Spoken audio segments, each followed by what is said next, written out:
কানেক্টিভিটির নামে বাংলাদেশের অভ্যন্তরে ভারতের এক অংশ থেকে আরেক অংশ পর্যন্ত রেল যোগাযোগের নামে করিডোর প্রদানের মাধ্যমে যা করা হয়েছে তাতে আমাদের সার্বভৌমত্ব জাতীয় নিরাপত্তা মারাত্মক হুমকির মুখে পড়বে। গত 22 জুন 2024 ভারতের সাথে সমঝোতার আড়ালে যে সকল চুক্তি করা হলো তা বাংলাদেশকে আজীবনের জন্য ভারতের গোলামে পরিণত করবে। বাংলাদেশের স্বাধীনতা সার্বভৌমত্বকে জলাঞ্জলি দিয়ে শেখ হাসিনা বাংলাদেশকে দীর্ঘমেয়াদে ভারতের গোলামী চুক্তির গভীর ফাঁদে ফেলার সেই ঘৃণ্য ষড়যন্ত্রে লিপ্ত হয়েছে। ট্রানজিট করিডোর দেওয়ার রাজনৈতিক, অর্থনৈতিক ও কৌশলগত ঝুঁকি সত্ত্বেও সবকিছুই একতরফাভাবে করা হয়েছে। এর মাধ্যমে বাংলাদেশের স্বার্থকে কোনো গুরুত্বই দেওয়া হয়নি।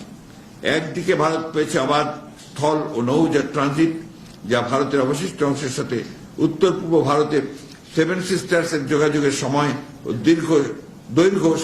দৈর্ঘ্য কমিয়েছে সর্বনিম্ন প্রায় 3/4।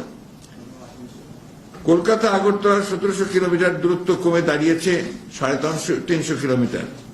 ভারত পেয়েছে বাংলাদেশের পায়রা, মংলা ও চট্টগ্রাম বন্দর ব্যবহারের অগ্রাধিকার সুবিধা। অন্যদিকে বাংলাদেশ নেপালের মাত্র 21-22 কিলোমিটার ট্রানজিট সুবিধা ভারতের কাছ থেকে আদায় করতে পারেনি।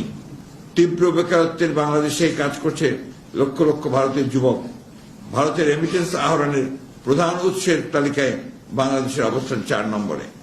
সম্প্রতি অর্থমন্ত্রী সংসদে জানিয়েছেন গত 10 মাসে ভারতীয়রা নিয়ে গেছে $50.60 মিলিয়ন। আমরা জানি এর বাইরে অবৈধ পন্থায় নিয়ে যাচ্ছে লক্ষ লক্ষ ডলার। প্রিয় সাংবাদিকবৃন্দ, বর্তমান অবৈধ সরকার যেহেতু বাংলাদেশে আপামর জনসাধারণকে প্রতিনিধিত্ব করে না এবং তাদের জনগণের কাছে কোনো জবাবদিহিতা নেই, তাই তাদের স্বার্থ রক্ষার জন্য তারা সচেষ্ট নয়।